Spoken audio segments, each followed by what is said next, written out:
نحمده ونصلي على رسوله الكريم ونشهد أن لا إله إلا الله وحده لا شريك له ونشهد أن سيدنا ومولانا محمدا عبده ورسوله. أعوذ بالله من الشيطان الرجيم. بسم الله الرحمن الرحيم. الحمد لله رب العالمين الرحمن الرحيم مالك يوم الدين. إياك نعبد وإياك نستعين. اهدنا الصراط المستقيم صراط الذين أنعمت عليهم غير المغضوب عليهم ولا الضالين آمين.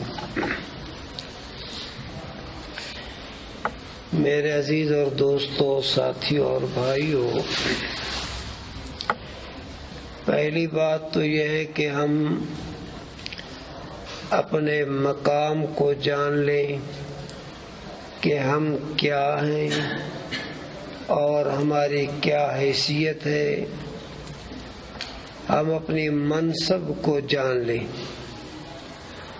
اور اس کے بعد ہم اپنے منزل مقصود کو جان لیں کہ ہمارا منزل مقصود کیا ہے.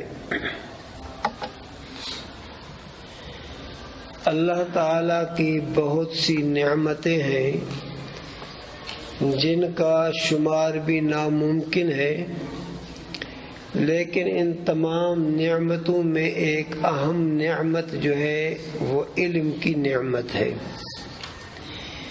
علم ایک روشنی ہے اور جہالت جو ہے وہ تاریکی ہے. تو سب سے بڑی نعمت جو ہے اللہ پاک کی نعمتوں میں، بڑی نعمتوں میں سے ایک نعمت جو ہے وہ علم کی نعمت ہے. اور علم کی نعمت کے ساتھ ساتھ بنیادی چیز عمل بھی ہے. معلومات اگر ہیں لیکن عملی کوتاہی ہے تو پھر بھی اس علم سے کوئی فائدہ نہیں. اس لیے دعاؤں میں منقول ہے اللہم علمنا بما ينفعنا، یا اللہم انفعنی بما علمتنی. اے اللہ، جو تو نے مجھے علم دیا ہے اس علم کو میرے لیے نافع بنا، مفید بنا، کہ مجھے بھی خود اس سے نفع حاصل ہو اور دوسروں کو بھی نفع پہنچانے کا ذریعہ بنوں. پھر اس علم کے اندر فائدہ ہے.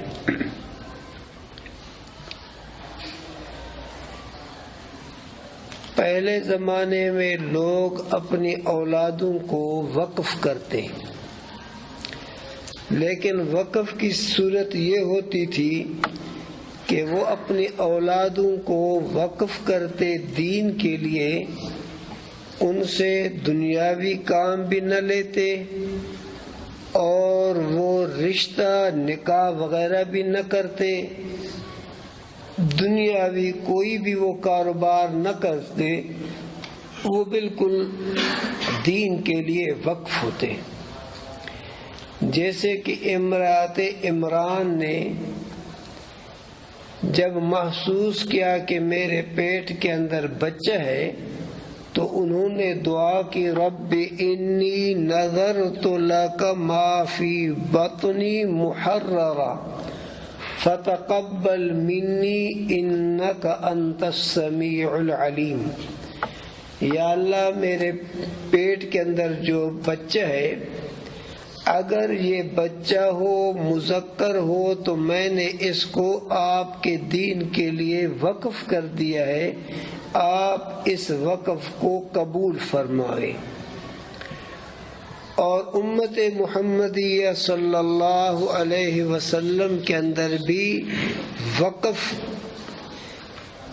کی صورت موجود ہے، لیکن اس کی نوعیت میں ذرا تبدیلی ہے کہ اس امت کے بھی افراد اپنی اولادوں کو، اپنی ذات کو دین کے لیے وقف کرتے ہیں، لیکن وقف کرنے کے بعد ان کے لیے کمائی کرنا بھی صحیح ہے، دنیاوی کاروبار کرنا بھی جائز ہے، رشتہ و نکاح بھی جائز، گھریلو کام بھی، سب کام جائز، لیکن وہ دین کے لیے وقف ہے۔ اس کا معنی جو بھی کام کریں لیکن وہ منزل مقصود اپنی رضا الہی سمجھیں کہ آیا یہ میں کام کر رہا ہوں، اس کام سے میرا اللہ میرا مولا راضی ہوگا یا اس کی رضا مجھے حاصل نہیں ہوگی۔ تو گویا کہ ہمارے والدین نے ہم کو دین کے لیے انہوں نے وقف کیا ہے۔ اب آپ نے صرف یہ دعا کرنی ہے کہ اے اللہ آپ نے اس وقف شدہ مال کو قبول کرنا ہے بس۔ اب مدرسے کے اندر جو ہم آئے ہیں، ایک تو ہم اپنی حیثیت کو پہچان لیں، اپنی منصب اور مقام کو پہچان لیں، تاکہ ہم اس حالت میں مبتلا نہ ہوں کہ ہماری کوئی حیثیت نہیں، بلکہ باعتبار ما یعول کے آپ وارث انبیاء بننے والے ہیں وہ انشاءاللہ العزیز۔ ایک ہے اللہ پاک کی رضا۔ اللہ تعالی کی رضا، ایک آدمی مسجد میں اللہ اللہ کرے بھی اللہ تعالیٰ کی رضا حاصل کرنے کا ایک ذریعہ ہے، ایک آدمی روزے رکھے تب بھی اللہ تعالیٰ کی رضا حاصل کر سکتا ہے، تلاوت کرے بھی اللہ پاک کی رضا حاصل کر سکتا ہے، جہاد کرے بھی اللہ تعالیٰ کی رضا حاصل کر سکتا ہے، تبلیغی جماعت کے اندر وقت گزارے بھی اللہ پاک کی رضا حاصل کر سکتا ہے، کسی اللہ والے کی صحبت میں رہے اور اللہ اللہ کرنا سیکھ لے، اس سے بھی اللہ پاک کا قرب وہ حاصل کر سکتا ہے، لیکن وہ وارث پیغمبر نہیں بن سکتا۔ ساری زندگی وہ جہاد کرے لیکن وارث نبی نہیں بن سکتا، ساری زندگی وہ کسی اللہ والے کی صحبت میں رہ کر اللہ اللہ کرے، ٹھیک ہے اللہ کا قرب اس کو حاصل ہوگا، لیکن وارث نبی کا جو منصب ہے وہ اس کو حاصل نہیں ہو سکتا ہے۔ تو پڑھنے اور پڑھانے سے مقصد یہ ہے کہ آدمی علوم نبویہ حاصل کر کے نبی اکرم صلی اللہ علیہ وسلم کے پاکیزہ علوم کا وارث بن جائے۔ تو اللہ پاک مجھے اور آپ کو نبی اکرم صلی اللہ علیہ وسلم کے پاکیزہ علوم کا وارث بنائے۔ نبی اکرم صلی اللہ علیہ وسلم نے فرمایا الدنیا سجن للمؤمن وجنت الکافر، دنیا جو ہے وہ مومن کے لیے بمنزل جیل خانے کے ہے اور کافر کے لیے بمنزل جنت کے ہے۔ اس کا معنی جیسے کہ جیلی جو ہے اس کا کھانا پینا اٹھنا بیٹھنا لباس اپنی مرضی سے نہیں، بلکہ وہ اس جیل کے ضوابط جو ہے اس کے موافق اس کو لباس پہننا پڑتا ہے، اس کے موافق اس کے لیے کھانے کی صورتیں ہیں، اس ضابطے کے موافق وہاں اس کو زندگی کے ایام گزارنے پڑتے ہیں۔ تو مومن کے لیے دنیا بمنزل جیل خانے کے ہے۔ اس کا معنی ہم اپنی مرضی کے موافق لباس پہنے، اپنی مرضی کے موافق اپنے بالوں کی جو ہے زیب و زینت و آرائش کریں، اپنی مرضی کے موافق اٹھیں بیٹھیں، پھر یوں سمجھو کہ ہم مومن ہی نہیں ہیں۔ مومن تب ہیں کہ ہم اللہ اور اس کے پیغمبر صلی اللہ علیہ وسلم کے فرمان کے مطابق اپنی زندگی کو بنائیں، آپ صلی اللہ علیہ وسلم کی تعلیمات کے موافق جو ہے اپنا لباس بنائیں، آپ صلی اللہ علیہ وسلم کی تعلیمات کے موافق ہمارے بال ہوں، اخلاق ہوں، کھانا اور پینا ہو، سونا ہو، اٹھنا ہو، بیٹھنا ہو۔ جب ہماری زندگی آپ صلی اللہ علیہ وسلم کے فرامین اور تعلیمات کے موافق ہوگی تو پھر ہمارا یہ کھانا پینا بھی عبادت، اٹھنا اور بیٹھنا بھی عبادت، سونا بھی عبادت، کیونکہ آپ صلی اللہ علیہ وسلم کے ہر عمل کو زندہ کرنا وہ عبادت ہے۔ تو طالب العلم جو ہے وہ جب مدرسے میں آ جاتا ہے تو پھر وہ اپنے آپ کو مدرسے کے قوانین کے موافق بنائے تو پھر فائدہ ہوگا۔ اور اگر وہ کہے کہ میں ہوں تو طالب العلم لیکن لباس اپنی مرضی کے موافق بناؤں گا، بالوں کی بناوٹ جو ہے وہ اپنی مرضی کے موافق، اٹھنا بیٹھنا میری اپنی مرضی کے موافق ہوگی، تو پھر یوں سمجھو کہ اس طالب العلم کو اس مدرسے میں رہنے سے کوئی فائدہ نہیں حاصل ہوگا۔ جس طرح ایک آدمی تبلیغی جماعت میں وقت گزارتا ہے لیکن وہ جماعت کے اصولوں کی جو ہے پابندی نہیں کرتا، اپنی مرضی کے موافق جو ہے وہ دن گزارتا ہے، تو وہ یوں سمجھو کہ ایک اس کا سیر و تفریح تو ہوگا کہ خضدار سے گیا، ماشاءاللہ رائیونڈ کو دیکھ لیا، لاہور کو دیکھا، بزرگوں کی صرف اس نے زیارت کی، لیکن اس ضوابط اور قواعد کا اس نے جو ہے پابندی نہیں کی تو کوئی فائدہ نہیں حاصل ہوا۔ تو جہاں پر بھی آدمی جائے ہر ادارے کے لیے کچھ ضوابط ہوتے ہیں، کچھ اصول ہوتے ہیں، اگر ان اصولوں کے موافق آدمی زندگی گزارے تو پھر وہ مقصد اس کو حاصل ہوتا ہے، اور اگر ان اصولوں کے موافق وہ زندگی نہ گزارے پھر اس ساتھی کو، اس آدمی کو کوئی بھی فائدہ حاصل نہیں ہوتا۔ مدرسے میں آنے سے ہماری دو ذمہ داریاں ہیں، ہماری جو ہے دو مقاصد ہیں۔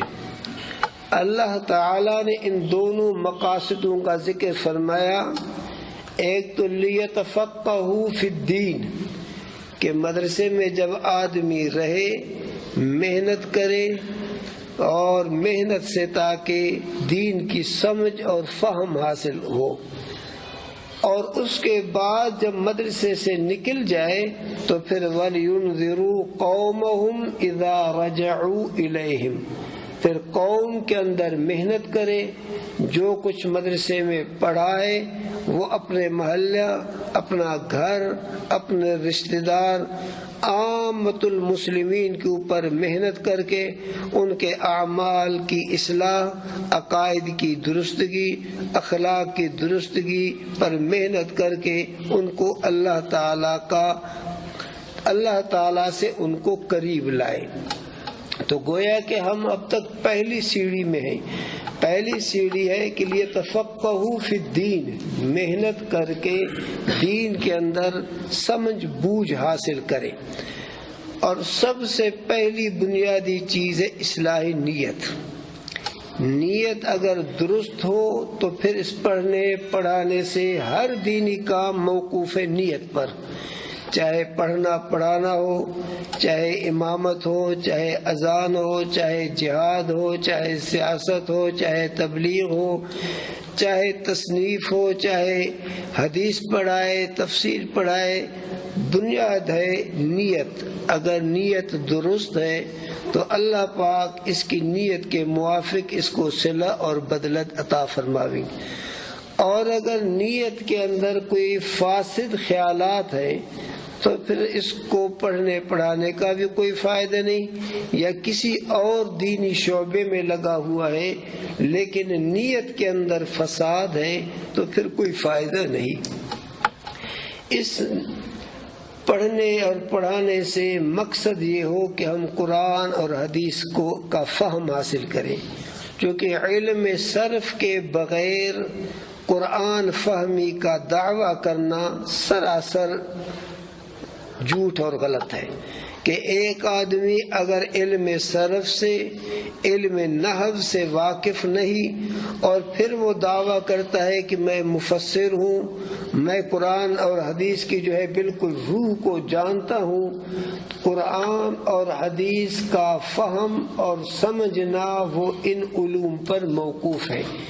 یہ علوم بمنزل خادم کے ہیں، بمنزل سبب کے ہیں، بمنزل آلہ کے ہیں، اور قرآن اور حدیث کا علوم جو ہے وہ علوم عالیہ ہے۔ مقصد ہے قرآن حدیث، لیکن یہ قرآن اور حدیث کے سمجھنے کے لیے ذرائع ہیں، اس لیے ان کو اگر کوئی آدمی صحیح طریقے سے سمجھے گا پھر وہ قرآن اور حدیث کی حقیقت کو، مقصد کو سمجھ سکتا ہے، اور اگر ان دونوں علوموں سے نا واقف ہے تو پھر وہ قرآن اور حدیث کی صرف کہیں اردو سے دیکھ کے ترجمہ تو کر سکے گا، لیکن اس کی جو ہے تہ تک، اس کی حقیقت تک اس کا پہنچنا مشکل ہے، وہ اس کی طاقت سے بھی کیا ہے باہر ہے، وہ اس کے سمجھنے سے بے بس رہے گا۔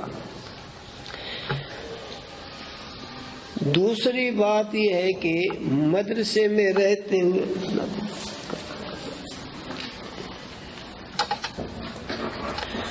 مدرسے کے اندر رہتے بھی ہوئے اگر کوئی طالب علم نماز پہ نہ پہنچے تو پھر اس کا مدرسے میں رہنے کا کوئی فائدہ نہیں۔ پڑھنے پڑھانے سے بنیادی مقصد جو ہے نماز ہے۔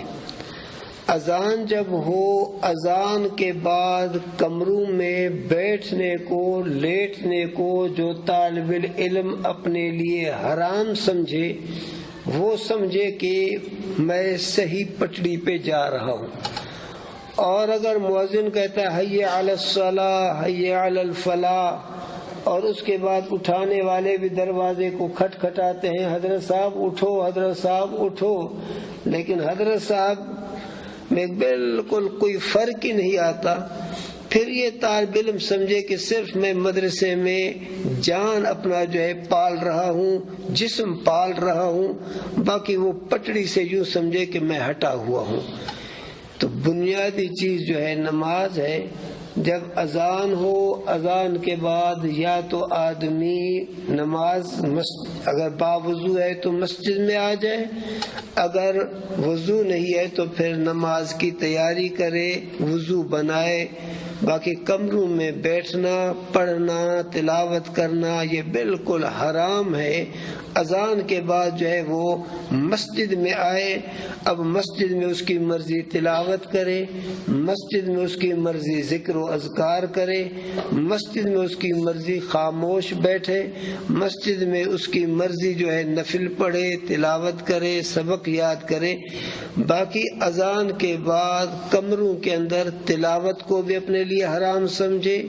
جب تلاوت کو حرام سمجھے گا تو پھر چائے کے بنانے کو نہیں، چائے کا بنانا وہ تو ایمان کا ایک حصہ ہے، وہ تو ضروری ہے، نماز قضا ہو تو ہو، لیکن چائے جو ہے وہ قضا نہ ہو۔ ہمارے اندر چونکہ عام طور پر نماز با جماعت کی کوئی اہمیت نہیں، صحابہ رضوان اللہ تعالی علیہم اجمعین وہ نماز کی طرف تشریف لاتے، لیکن چھوٹے چھوٹے قدم رکھتے تاکہ ہمارے ثواب کے اندر بھی اضافہ ہو۔ اس کا معنی وہ نماز کی طرف جو ہے وقت کے داخل ہونے سے ہی پہلے چل پڑتے۔ چھوٹے چھوٹے قدم رکھنے کا معنی تھا کہ زیادہ وقت چلنے میں بھی لگ جائے، ثواب بھی زیادہ ہو اور جماعت بھی حاصل کرے۔ یہ نہیں ہے کہ وضو کر کے ہماری طرح دوڑتے مسجد میں پہنچے، پھر پتہ نہیں وضو بھی باقی رہا نہیں رہا، اور وضو کرتے وقت بھی وضو کا خیال نہیں، پتہ نہیں کہیں سے کوئی جو ہے وضو کے جو اعضاء ہیں خشک رہ گئے ہیں نہیں رہ گئے، بس تھوڑا سا منہ پہ پانی لگایا، داڑھی کے ان جگہوں پر پتہ نہیں پانی پہنچا ہے نہیں پہنچا، پاؤں پتہ نہیں مکمل جو ہے وہ دھل گئے ہیں یا کہیں خشک رہ گئے ہیں۔ اگر اس طرح وضو بنائیں، اس طرح نماز پڑھیں تو پھر اس نہ وضو کا کوئی فائدہ نہ اس طرح نماز پڑھنے کا کوئی فائدہ۔ اور ہر ساتھی جو ہے مسواک کا اہتمام کرے۔ مسواک کے بہت فوائد بزرگوں نے لکھے ہیں، ان میں سے ایک فائدہ یہ لکھا ہے بزرگوں نے کہ جو آدمی مسواک کا اہتمام کرتا ہے تو موت کے وقت اس آدمی کو کلمے کی نعمت اللہ پاک نصیب فرما دیتے ہیں۔ تو مسواک کا جو ہے اہتمام ہو، اور ہر ساتھی اپنے کمرے کی صفائی کا بھی اہتمام کرے۔ مثلا صبح کو اٹھے، باری مقرر ہو، کمرے کو بھی صاف کرے۔ اسی طرح بیت الخلاء میں جب جائے، اپنی حاجت سے جب فارغ ہو تو 2-4 لوٹے پانی کے ڈال دے۔ اگر کہیں کوئی غلاظت اور گندگی پڑی ہوئی ہے تو اس کو بھی صاف کر کے دھو لے، تاکہ بعد میں آنے والے کو تکلیف نہ ہو۔ ہم تو ماشاءاللہ بہت ہی جلسوں میں تو نعرے لگاتے ہیں، اسلام زندہ باد، جمعیت زندہ باد، حضرت شیخ الہند، حضرت مدنی، حضرت شاہ صاحب بخاری، حضرت لاہوری رحم اللہ، اپنے اسلاف کا نام لے لے کر زندہ باد تو کرتے ہیں، لیکن اصل میں ان کی کردار کو بھی تو ہم دیکھیں کہ آیا ان کا جو ہے کردار، عملی نمونہ ان کا کیا تھا۔ ہم اس کو بھی دیکھ کر پھر زندگی اس کے موافق گزارے، پھر تو ہم سمجھے کہ واقعی وہ ہمارے اسلاف تھے، ہم جو ہے اپنا ان کو بڑا سمجھتے ہیں۔ اور صرف زبانی تو ماشاءاللہ زندہ باد کہیں، لیکن ہمارا کردار ان کے کردار سے کوئی مناسبت ہی نہ رکھتا ہو، ہمارے اخلاق ان کے اخلاق سے بالکل کوئی مناسبت ہی نہ رکھتے ہوں، تو پھر ان بزرگوں کے نام لینا بھی ہمارے لیے مناسب نہیں۔ پھر گویا کہ ہم ان کا ناموں کا بھی لے کر توہین کر رہے ہیں ان کا۔ اس لیے اپنے اسلاف کو بھی ہم دیکھیں کہ وہ ہر عمل میں کوشش کرتے، ہر مرحلے میں ان کی یہ کوشش ہوتی کہ ہمارے کسی عمل سے کسی کو تکلیف نہ پہنچے۔ تو اس لیے ساتھیوں سے یہ گزارش کی جاتی ہے کہ ایک تو اپنے کمرے، اپنے برتن، ان کی بھی صفائی کا خیال ہو، اور اس کے بعد جو وضو گاہ ہے یا جو بیت الخلاء ہے، غسل خانے ہیں، طہارت خانے ہیں، ان کی صفائی کو بھی ہر ساتھی اپنے اوپر لازم سمجھے۔ یہ نہیں ہے کہ بھئی میں تو اب اپنی ضرورت پوری کر کے جاؤں، پھر بعد میں آنے والا صفا کرے گا۔ پھر بعد میں آنے والا بھی یہی تصور کرتا ہے، وہ بھی تو اسی جگہ کا پلا ہوا ہے، وہ کہتا ہے میں اپنی حاجت پوری کر کے چلا جاؤں، بعد والا آنے والا جو ہے وہ صفائی کرے گا۔ اسی طرح جو ہے دوسروں کے لیے آدمی اذیت اور تکلیف دینے کا ذریعہ اور سبب بنتا ہے۔ جب آدمی کے اندر خدمت کا جذبہ ہو تو پھر وہ ترقی کرتا ہے۔ اس لیے تبلیغی جماعت کے دوستوں سے آپ نے بار بار سنا ہوگا کہ وہ کہتے ہیں کہ عبادت سے جنت ملتی ہے اور خدمت سے اللہ پاک۔ تو اس کا معنی خدمت سے ہی آدمی ترقی کرتا ہے۔ مقصد یہی ہے کہ اپنے آپ کو آدمی خدمت کرتا ہی ہوئے، جو آدمی اپنے آپ کو عاجز سمجھے، جس کے دل کے اندر غرور ہو، تکبر ہو، وہ کبھی خدمت کرتا ہی نہیں ہے۔ تو خدمت کا کرنے کا معنی یہ ہے کہ اس کے دل کے اندر تواضع ہے، اس کے دل کے اندر عاجزی ہے، انکساری ہے، اور یہ چیزیں جو ہے ترقی کے اسباب ہیں۔ جب آدمی اپنے آپ کو سب سے گھٹیا سمجھے گا، سب سے اپنے آپ کو جو ہے کم سمجھے گا، تو پھر وہ آدمی اللہ کے ہاں ترقی کرتا جائے گا۔ اور اگر خود آدمی اپنے آپ کو سمجھے کہ میں بڑا ہوں، وہ اللہ کے ہاں پھر اس کی حیثیت جو ہے وہ گر جاتی ہے۔ نفس اور شیطان یہ انسان کے دشمن ہیں۔ آدمی جتنا بھی اپنے آپ کو کہے کہ میں ولی ہوں، بزرگ ہوں، لیکن نفس کے، شیطان کے دھوکوں سے وہ کبھی بھی نہیں بچ سکتا ہے۔ اس لیے بڑے جو طالب علم ہیں، چھوٹے طالب علموں کے ساتھ بالکل نہ دعا کریں، نہ سلام کریں، نہ السلام علیکم، کیا حال ہے، سنگے امروز، یہ چیزیں بالکل جو ہے ان کے ساتھ نہ کریں۔ اگر کوئی چھوٹا بچہ کسی کا بھائی ہے یا قریب ترین رشتہ دار ہے تو ٹھیک ہے، اس کو سنبھالے۔ باقی صرف یہ ہے کہ بھئی علاقے کا ہے، میں بھی ماشاءاللہ پشین کا ہوں تو یہ بچہ بھی پشین کا ہے، یا میں پٹھان ہوں تو یہ بھی پٹھان ہے، میں سندھی ہوں تو یہ بچہ بھی ہمارے سندھ کا ہے، میں بلوچستان کا ہوں تو یہ بچہ بھی ہمارے بلوچستان کا ہے۔ اس رشتے کی، اس تعلق کی بنیاد پر آپ میں سے کسی کو ان کے ساتھ سلام و کلام کرنے کی اجازت نہیں، بولنے کی بھی اجازت نہیں۔ جب سلام و کلام کی اجازت نہیں تو بولنا تو پھر بطریق اولا اس کی اجازت نہیں۔ اور جو چھوٹے بچے ہیں وہ بھی نماز میں اس طرف جو ہے کھڑے رہیں، ان کو بھی یہ اجازت نہیں ہے کہ نماز میں جہاں دل چاہے کھڑے ہو جائے، نہیں، بلکہ یہ جو سامنے بلب دیکھ رہے ہو اس سے جو اس طرف کا حصہ ہے، جو چھوٹے بچے ہیں وہ جب بھی نماز جماعت کے ساتھ جو پڑھیں تو اسی حصے میں نماز پڑھیں۔ عام طور ساتھیوں کے اندر نماز پڑھنے کے بعد جو ہے بس فی الفور کوئی ماشاءاللہ یہاں سے اگر پہلی صف میں فرض پڑھنے کے بعد دوسری تیسری چوتھی سے چھلانگ لگاتا ہے وہ بالکل اخیر تک پہنچتا ہے، اس سے اگرچہ شرعاً جائز ہے لیکن اس سے ایک بد نظمی پیدا ہوتی ہے۔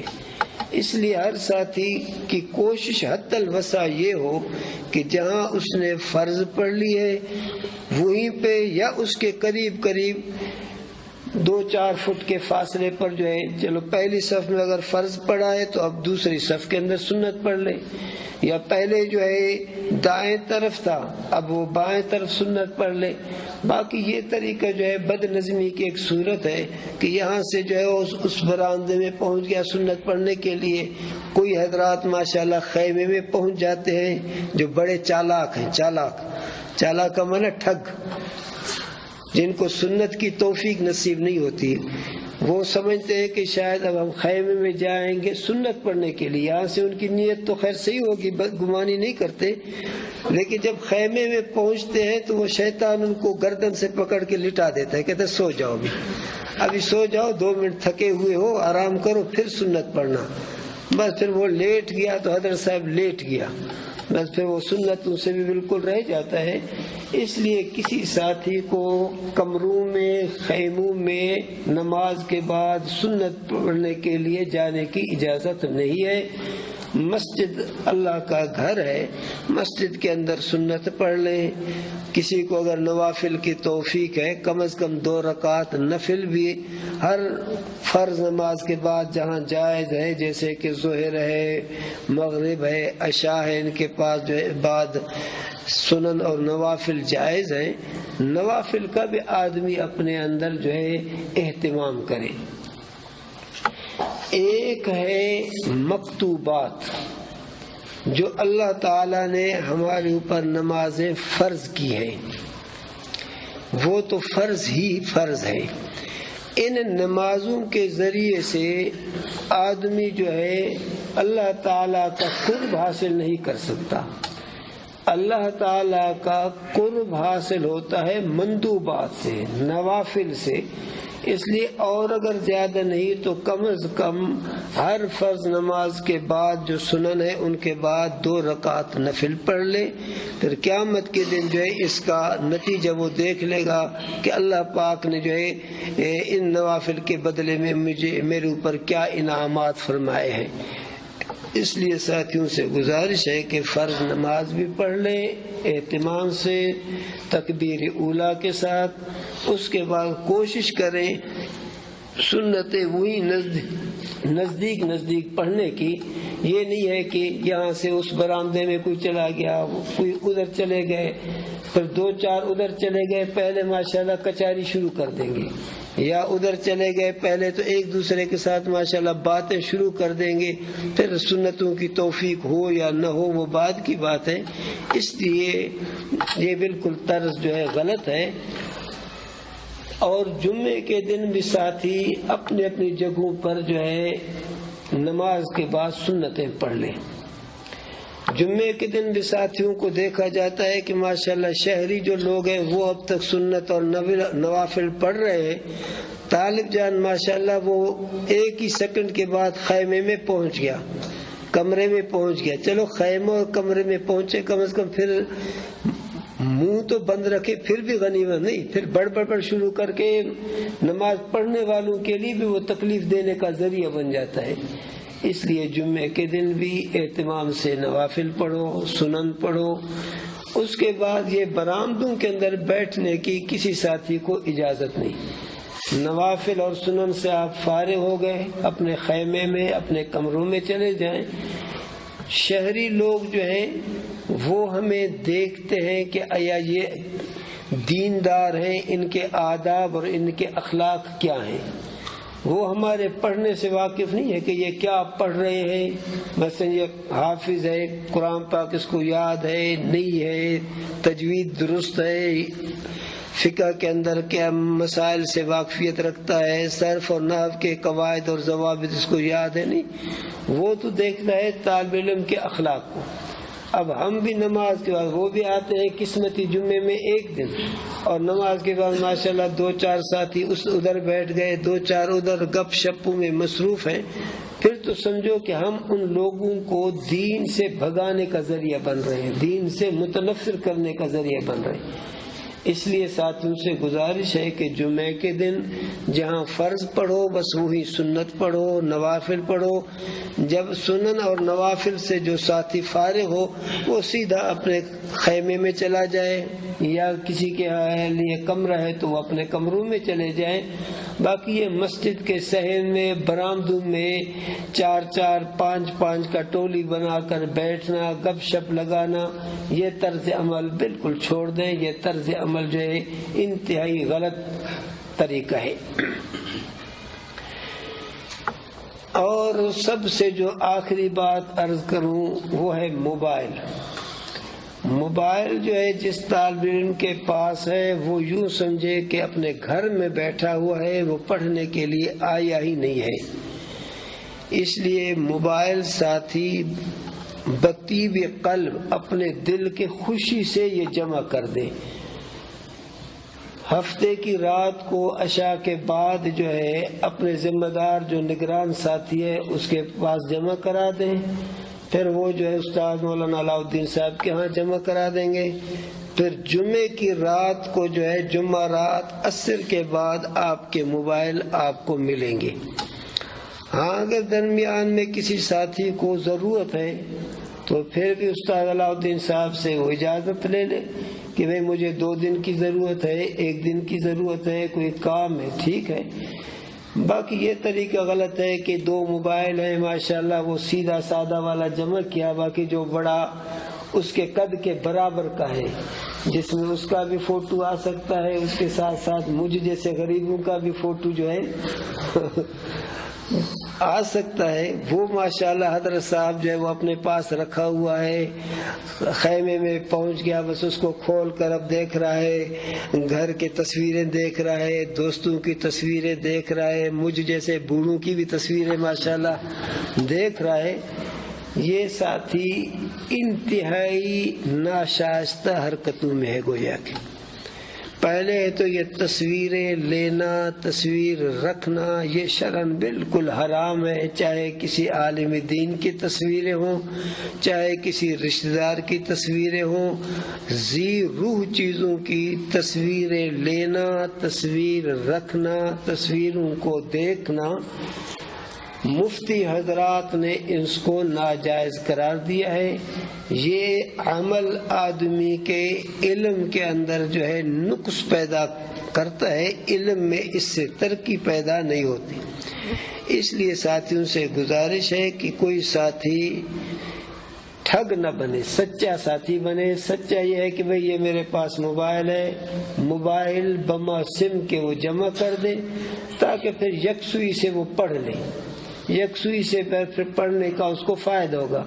اور اگر موبائل اس کے پاس ہے، سبق سے فارغ ہو گیا، گھر سے فون آ گیا کہ بھائی کی طبیعت صحیح نہیں، اب یہ اگرچہ کوشش کرے کہ میں پڑھوں لیکن نہیں پڑھ سکے گا، ذہن چونکہ اس طرف ہے، پھر فون کرے گا کہ بھائی کی کیا حالت ہے، کس ہسپتال میں لے گئے ہو، بول سکتا ہے نہیں بول سکتا ہے، ہوش میں ہے بے ہوش ہے، ہڈیاں صحیح سالم ہیں نہیں ہیں کیا ہے.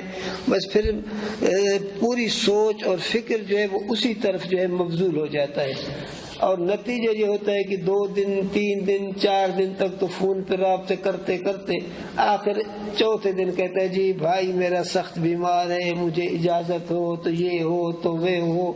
اجازت دو بھی حضرت صاحب جائے گا، اجازت نہ دو بھی حضرت صاحب پہلے سے ہی جانے کے لیے تیار ہے. تو یہ سب مصیبتوں میں وہ مبتلا اس لیے ہوا کہ فون اس نے اپنے پاس رکھا ہوا تھا. حضرت مولانا اشرف علی صاحب تھانوی رحمۃ اللہ علیہ لکھتے ہیں کہ دیوبند میں میں پڑھتا تھا تو جو خط آتے وہ میں ایک برتن کے اندر، مٹی کا برتن ہوتا ہے جس کا منہ چھوٹا ہوتا ہے جس کو استوا کہتے ہیں، اسی میں ڈال دیتا. آخری دن جب جو ہے کل مثلا گھر جانا ہے تو آخری دن سے 1 دن پہلے میں نے اس برتن کو، مٹی کے برتن کو توڑا اور خطوں کو نکالا. کسی میں لکھا ہوا تھا کہ والد آپ کے سخت بیمار ہیں جلدی پہنچو، کسی میں کیا ایسے لکھا ہوا تھا. دوسرے دن میں گھر پہنچا تو بھائی بھی ناراض، کوئی تلخ کلامی کر رہا ہے، کوئی کیا کہ ہم نے آپ کو اطلاع دی، ہم نے خط بھیجا کہ آپ جلدی آ جاؤ، کب سے ہم نے خط بھیجا ہے آپ نہیں آئے. تو حضرت نے فرمایا بابا خط پڑھتے ہی میں پہنچ گیا ہوں، اور جھوٹ بھی نہیں ہے کہ کل خط پڑھا تھا اور آج جو ہے وہ گھر پہنچ گئے. تو اس طرح کیا تو انہوں نے، اللہ پاک نے ان سے جو کام لیا ہے وہ آپ سب کے سامنے ہے. اس لیے ساتھی جو ہے یہ موبائل اپنی خوشی سے جمع کرا دیں. ہاں کسی کو اگر کوئی اشد مجبوری ہے، اشد ضرورت ہے، یہ نہیں کہ نعت مات سننے کا شوقین ہے حضرت صاحب، وہ کان میں لگائے گا پھر ماشاءاللہ لیٹ گیا، وہ موبائل چل رہا ہے بس اس کے کانوں کے اندر وہ آوازیں گونج رہی ہیں، وہ خود نیند میں ہے بھی ماشاءاللہ وہ نعتیں جو ہے وہ جاری ہیں. اس طرح پڑھنے کا کوئی فائدہ نہیں ہے. اس طرح پڑھنے سے بہتر ہے کہ آدمی گھر چلا جائے، اپنے والدین کی خدمت کرے، گھر کے اندر کیا ہے کوئی کام کرے، کوئی کاروبار کرے، یہ اس کے لیے مفید ہے. اس طرح پڑھنے سے لوگوں کے جو ہے مال کھانے سے یوں سمجھو کہ وہ پھر مدرسے میں پڑھ نہیں رہا بلکہ پڑھا ہوا ہے، لوگوں کے مال کھا رہا ہے، پنکھوں سے بلب سے روشنائیوں سے فائدہ اٹھا رہا ہے. اس لیے ساتھیوں سے یہ گزارش ہے کہ موبائل سے بالکل دوستی نہ ہو، موبائل کو بس ایک ضرورت کی حد تک سمجھو، بس اس سے دوستی میں نقصان ہی نقصان ہے. اللہ تعالیٰ ان باتوں کے اوپر مجھے اور آپ کو عمل کرنے کی توفیق دے. اور صبح کی نماز کے بعد کوئی ساتھی سونے کا ارادہ نہ کرے. صبح کی نماز کے بعد تلاوت کی توفیق تلاوت کر لے، اشراق کی توفیق ہے اشراق پڑھ لے، اور اگر کپڑے دھونے کی ضرورت ہے کپڑے دھو لے، نہانے کی ضرورت ہے نہا لے. باقی صبح کے بعد آرام کرنے کی عادت اپنے اندر نہ ڈالے. ہاں اللہ ماشاءاللہ بیمار ہے، مجبوری ہے، رات کو جو ہے نیند نہیں آئی یا سفر سے آیا ہوا ہے یا کوئی اور مجبوری ہے تو پھر ٹھیک ہے. باقی مسلسل اپنی یہ عادت بنا لے کہ بھئی صبح کی نماز کے بعد آدھا گھنٹہ پونا گھنٹہ ضرور جو ہے میں آرام کروں گا، یہ وقت جو ہے آرام کا نہیں. اس سے آدمی کی صحت پر بھی برا اثر پڑتا ہے اور اس سے آدمی کے پڑھنے پر بھی برا اثر پڑتا ہے. اللہ تعالیٰ مجھے اور آپ کو ان باتوں پر عمل کرنے کی توفیق عطا فرمائے. باقی جن ساتھیوں کا داخلہ نہیں ہوا ہے وہ استاد مولانا حبیب الرحمان صاحب دامت برکات العالیہ سے جو ہے رابطہ کر کے وہ اپنے داخلہ وغیرہ کے جو ہے ضرورتیں جو ہے ان سے رجوع کر لیں اور پوری کر لیں. بسم اللہ الرحمن الرحیم. ہر علم کے شروع کرنے سے پہلے چند چیزوں کا جاننا ضروری ہے. ہر علم کے شروع کرنے سے پہلے، بولو تو صحیح، ہر علم کے شروع کرنے سے پہلے چند چیزوں کا جاننا ضروری ہے. نمبر اول مقام علم نمبر 2 تعریف علم، نمبر 3 موضوع علم، نمبر 4 واضح علم، نمبر 5 غرض علم، نمبر 6 وجہ تسمیہ کتاب، نمبر 7 نام مصنف رحمۃ اللہ علیہ۔ اب سوال ہوتا ہے کہ مقام کا جاننا کیوں ضروری ہے؟ جواب یہ ہے کہ مقام کا معنی ہے مرتبہ اور درجہ۔ جب تک کسی چیز کا مقام معلوم نہ ہو، درجہ معلوم نہ ہو، تو اس وقت تک پڑھنے میں شوق پیدا نہیں ہوتا ہے۔ تو مقام کا جاننا اس لیے ضروری ہے تاکہ پڑھنے میں مزید شوق پیدا ہو، تاکہ پڑھنے میں علم صرف کا مقام ہے الصرف ام العلوم والنحو ابوها۔ جیسے کہ بزرگوں کے اس بارے میں مختلف مقولہ جات ہیں، تو ان میں سے ایک مقولہ ہے کہ صرف تمامی علوم کے لیے بمنزل ماں کے ہے، اور نحو تمامی علوم کے لیے بمنزل باپ کے ہے۔ جیسے کہ ہر جانور کے لیے، ہر ذی روح چیز کے لیے ماں کا ہونا ضروری ہے، اسی طرح تمام علوم کے لیے علم صرف کا ہونا بھی ضروری ہے۔ یعنی علم صرف کا ہونا اس لیے ضروری ہے تاکہ آدمی ان کی حقیقت کو سمجھ سکے۔ تو علم صرف کو ماں کے ساتھ تشبیہ دی گئی کہ جیسے کہ ذی روح چیزوں کے لیے ماں کا ہونا ضروری ہے، اسی طرح علوم عالیہ کے سمجھنے کے لیے علم صرف کا سمجھنا بھی ضروری ہے۔ تعریف کا جاننا اس لیے ضروری ہے تاکہ مجہول چیز کی طلب لازم نہ آئے۔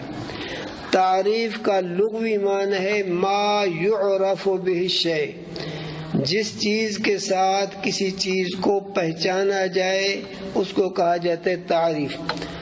اور اصطلاح میں تعریف کہتے ہیں ما یمیز بہ الشیء عن جمیع ما عداہ، ما یمیز بہ الشیء عن جمیع ما عداہ، کہ اپنے تمام ما عدا کو، اس کے ما سوا تمام چیزوں کو جس چیز کے ساتھ امتیاز حاصل ہو جائے، جدائی حاصل ہو، تو اصطلاح میں اس کو کہتے ہیں تعریف۔ ما یمیز بہ الشیء عن جمیع ما عداہ۔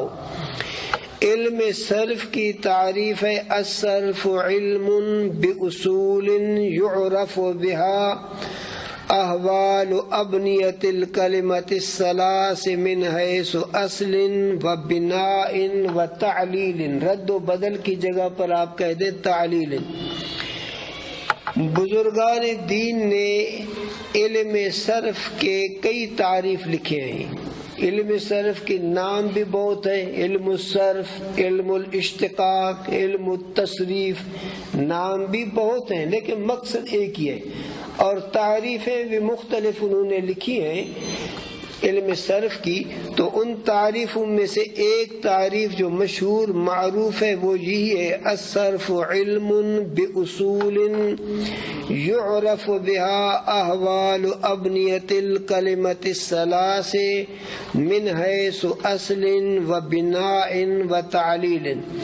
صرف ایک علم ہے، چند قوانین کا نام ہے، ایسے قوانین جو پہچانے جاتے ہیں، ان قوانین کے ذریعے سے احوال تینوں کلموں کے اوزان کی۔ تین کلمے سے مراد ہے اسم، فعل، حرف۔ اب تین ذکر کیا؟ اس لیے کہ حقیقت میں اسم اور فعل کے جو کلمات ہیں ان کے اوزان نکالے جاتے ہیں، حرف جو ہے ان کے اوزان بالکل نکالے ہی نہیں جاتے۔ مثلا الہ ہے، من ہے، ان ہے، ان ہے، حروف مشبہ بالفعل ہیں، حروف جار ہے، ان کے اوزان نکالے ہی نہیں جاتے۔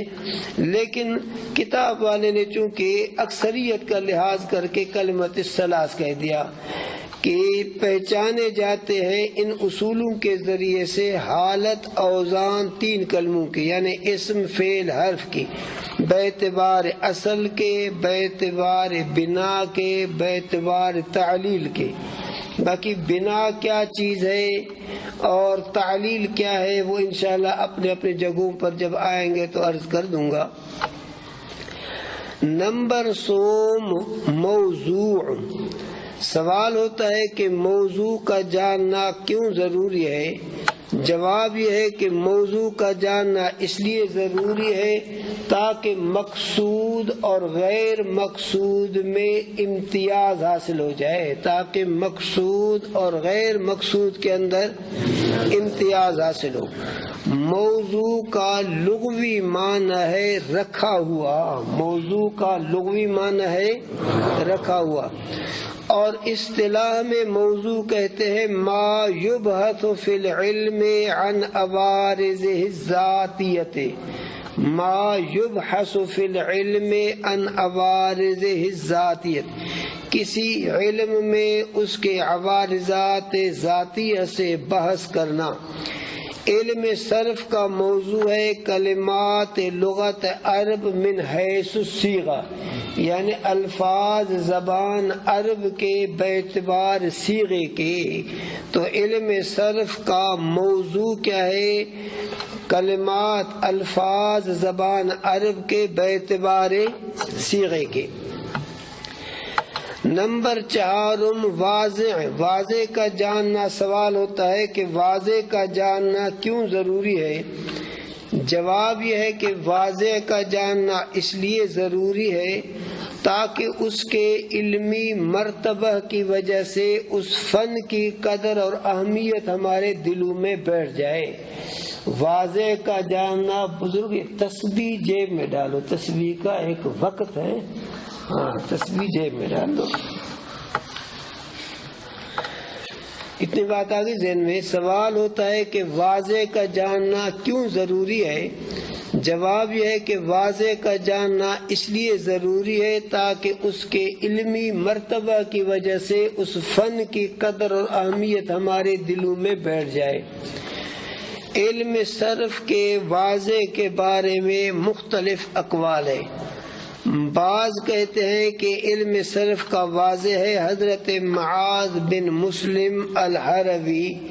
حروی ان کو اس لیے کہتے ہیں کہ یہ جو ہے کپڑے وغیرہ بیچتے تھے، ہرا باع الثوب کو کہتے ہیں، تو اس سے جو ہے یہ اصل میں کوفے کے رہنے والا بزرگ تھا، تو اس سے جو ہے ان کو مشہور کیا گیا حروی۔ معاذ بن مسلم حروی یہ تابعی ہے، یا حضرت علی کرم اللہ وجہ، یا امام اعظم ابو حنیفہ رحمۃ اللہ علیہ۔ اس فن کے کتابوں میں واضح کے بارے میں یہ 3 اقوال ملتے ہیں۔ بعض حضرات فرماتے ہیں کہ علم صرف کا واضح سیدنا علی المرتضی رضی اللہ تعالی عنہ ہے۔ بعض کہتے ہیں کہ علم صرف کا واضح حضرت معاذ بن مسلم حروی رحمۃ اللہ علیہ ہیں، اور بعض کہتے ہیں کہ علم صرف کا واضح امام اعظم ابو حنیفہ رحمۃ اللہ علیہ ہیں۔ لیکن ترجیح بزرگان دین اسی کو دیتے ہیں کہ علم صرف کا واضح امام ابو حنیفہ رحمۃ اللہ علیہ ہے، چونکہ اس فن میں ان کی ایک کتاب آج بھی کتب خانوں میں موجود ہے، المطلوب کے نام سے۔ المطلوب قدیمی کتب خانہ کراچی والوں نے جو اس کو شائع کیا ہے، تو اس سے جو ہے موجودہ دور کے علماء حضرات اس چیز کو، اس بات کو ترجیح دیتے ہیں کہ علم صرف کا واضح امام ابو حنیفہ رحمۃ اللہ علیہ ہے۔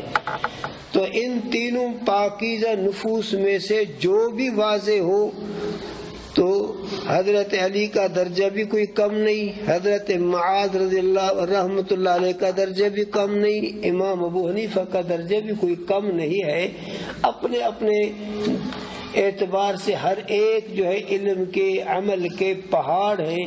تو ان تینوں میں سے جو بھی اس فن کا واضح ہو تو اس کی علمی مرتبہ کی وجہ سے اس فن کی قدر اور اہمیت بھی ہمارے دلوں میں بیٹھ جاتی ہے کہ بھئی اگر معمولی فن ہوتا تو اس کی جو ہے بنیاد اور اساس کی نسبت امام ابو حنیفہ رحمۃ اللہ علیہ کی طرف نہ کی جاتی.